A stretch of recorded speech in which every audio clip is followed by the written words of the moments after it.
Hey, this is Jana. Welcome to my kitchen. Today is all about Reubens. So we're going to do a Reuben that has been one that I have made for probably 20 years or so. It might be a little different than the traditional, I'm not real sure, but this is how I do it. I read a study where somebody actually did taste tests of all of the sauerkrauts, and the gourmet sauerkrauts in the plastic bags in the grocery store actually didn't fare too well on the taste test. The blind taste test came back as good old, everyday, regular canned sauerkraut, won the contest. So what I've got is one can, you can do a much smaller can than this, of sauerkraut. I'm going to pour just a little bit of the juice off here in the sink.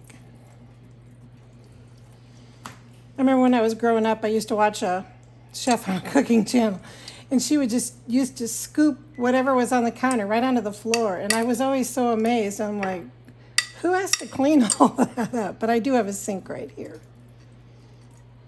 Okay, so we got rid of some of that. This is just part of the cabbage. And then I'm adding some brown sugar to taste, just a little bit or a lot of bit.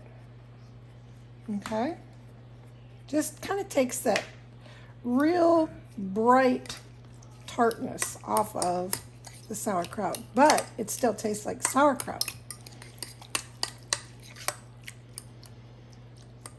Okay, and so now I'm going to add a little bit of black pepper to it. Grab my pepper mill here.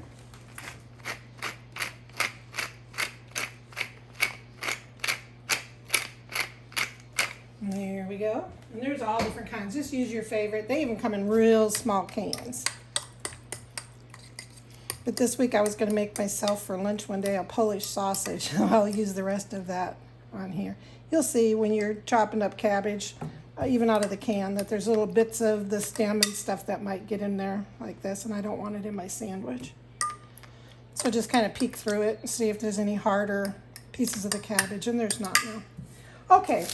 I've got, out of the bag, I take the 3 pieces of rye bread. I lift the top off, and then the center one, I'm actually going to turn around here, and I'm going to put it on the stove, and I'm going to toast it just like it is without any butter on both sides. I'll be right back, just a second. I'm going to toast that on both sides dry, okay? And so here I've got the remainder of mine, and I keep them in the right order because I don't want to, there we go, it was like that, because there's one in the middle that's on the stove. And so I want to butter both sides of this, so I want to keep it so that it lines up right. So I'm going to do the inside here, and I've got some Thousand Island dressing, and if you don't have any Thousand Island and don't want to run to the store and buy some, or don't have the budget to, take a little bit of mayonnaise, not salad dressing, take a little bit of mayonnaise, and add a few drops of ketchup to it, maybe some chopped up sweet pickle relish. The real Thousand Island has even diced egg in it. And so we're going to just put this to your taste. You don't want to get it too slippery. I'm going to be right back. I'm going to check my toast here. Ooh, perfect. And so now we're going to begin to build our Reuben. And so I prefer to have cheese on every bite, not just the middle of it. So this bread is big enough. I'm going to move over here. This bread is big enough where it needed about a slice and a half here. And so next thing I'm going to do, grab a little bit of my sauerkraut. I like a little bit of sauerkraut, not a lot of it.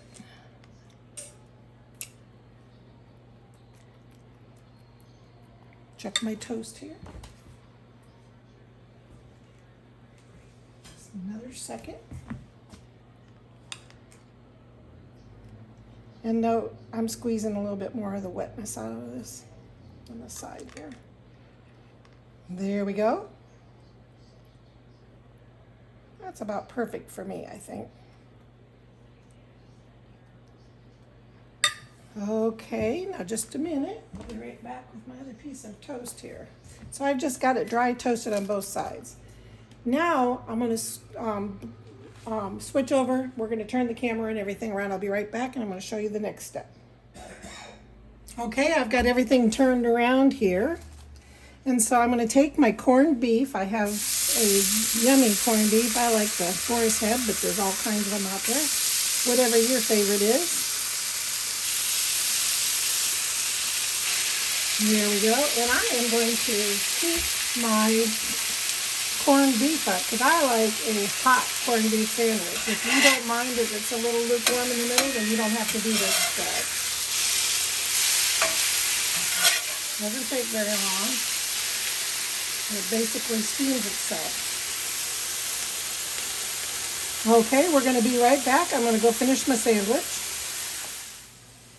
Okay, we've got our corned beef all heated up here. And I'm going to come in just like this. And then I'm going to take another slice of cheese. And then I'm going to put just a very light coat on my warm toasted bread of the Thousand Island. Stack it right there. And I'm going to come in with the rest of my corned beef.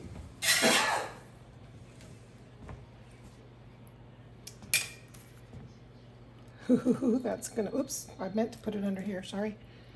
And that'll help stick it to the bread. Look at that sandwich right there. Oh, baby. All right, now, I always use a little bit more of this Thousand Island on the side. So now I'm gonna take some softened butter. This is actually a sandwich big enough for 2 people, unless you're a really good eater. And I'm going to do a thin coat of butter, but make sure I cover every bit of it because I don't want it to burn. Okay, we'll be right back, and I'm going to turn around to the stove. Okay, I am back, and there's that buttered side of the bread. I'm going to put the buttered side of the bread down. And then I'm going to come in after it's down, and I'm going to add just a little bit more to cover all that bread, because when I turn it and let that heat through, because we want to melt that cheese. And I have made this for so many years. Today happens to be St. Patrick's Day at my house. And Erin, if you want to get a shot, over in the corner here, I've got a pan of cream of tomato soup. My husband has his allergies going on right now. My voice is a little crackly too with the allergies. And so anyway, it's supper time on a Friday night, and we are having soup and sandwiches. And so I'm going to let this toast, and the fire on this pan is low. You do not want to have it on high or medium or you're going to burn your sandwich, because we want to toast it long enough so that the heat goes through the slice of bread to that cheesy area right there. And I'm going to know when this cheese starts to melt that we're getting close. But I do want to peek at this every once in a while to make sure that the stove wasn't too hot and that the bread is not burning, okay? Because remember, the inside of this, other than the cheese, is basically already heated, and the meat being heated is going to melt that slice of cheese between the meat and that middle slice of bread. So we'll be back in about probably 2 minutes, and we're going to flip this in. Okay, it's actually been about 1.5 minutes. I'm just kind of watching my pan here, and look at that perfectly toasted rye bread. Ooh, yummy.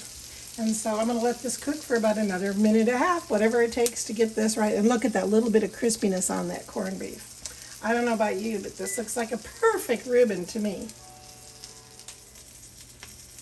Okay, welcome back. And we are ready to remove the Reuben from the heat.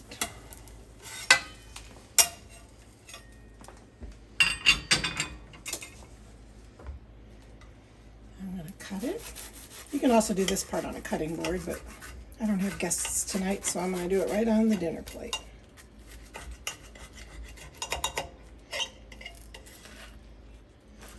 I'm telling you what, nice and cheesy and melty and sauerkrauty. What a beautiful sandwich right there. And then I've got a bowl of hot tomato soup. And then I'm going to put a side of the Thousand Island dressing. And I'm ready to eat. I don't know about you. I hope that you try this recipe. Please hit the like button, the thumbs up button, hit the like button, hit the subscribe button, and please make a comment below. I would appreciate it. And thank you for coming and visiting us in Jana's Kitchen today.